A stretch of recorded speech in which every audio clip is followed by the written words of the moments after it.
nilai kurban itu. Sekecil apapun nilai kurban itu, harus hanya kepada Allah, tidak boleh kepada selain Allah. Kita masih ingat bagaimana dakhala rajulun nar fi dzubab wa dakhala rajulul jannah fi dzubab wa dakhala rajulul annar fi dzubab. Tentang hadits lelaki yang masuk surga karena lalat, masuk neraka karena lalat pula. Lalat.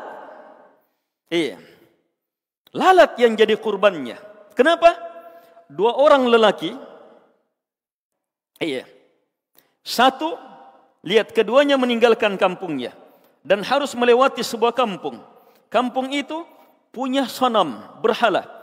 Aturan kampung tidak boleh ada yang melewati, tidak boleh ada yang melewati tempat itu kecuali harus berkurban.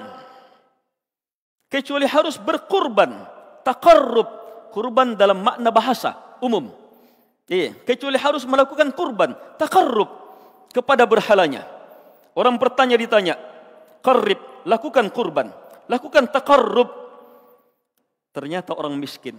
Dia katakan, saya tidak punya sesuatu untuk saya kurbankan. Lihat cara berfikir penyembah berhala, qarrib walau dzubaba. Lakukan kurban walaupun hanya dengan seekor lalat. Tangkap itu lalat, kurbankan. Lihat bagaimana makna kurban bagi orang musyrik, makna kurban bagi orang musyrik. Yang penting kamu besarkan, walaupun hanya dengan sesuatu yang kecil, yang penting kamu besarkan. Maka dia ambil lalat, dia kurbankan. Fakhallu sabila wa dakhalan nar. Orang-orang pun biarkan lewat, tapi masuk neraka dengan itu.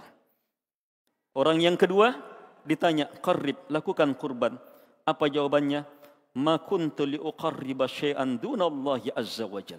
Seorang muslim di atas tauhid, selamanya saya tidak akan pernah berkurban sedikit pun, sekecil apapun juga, kecuali hanya kepada Allah azza wajalla. Fadarabu unuqah wa dakhalal jannah. Orang-orang memenggal kepalanya, akhirnya masuk surga. Karena lalat. Karena lalat. Allah sikapi mereka. Kurban berhubungan dengan lalat ini. Satu, mengenteng-entengkannya. Satu, betul-betul berlepas. Walaupun lalat tidak akan mungkin. Di sini memahamkan kepada kita dahsyatnya ibadah kurban itu sehubungan dengan niatnya. Sekecil apapun kurban kita, berapapun nilai kurban kita, maka niatkan betul harus hanya kepada Allah. Haram seharam-haramnya tercampuri untuk kepada dan karena selain Allah Subhanahu wa taala.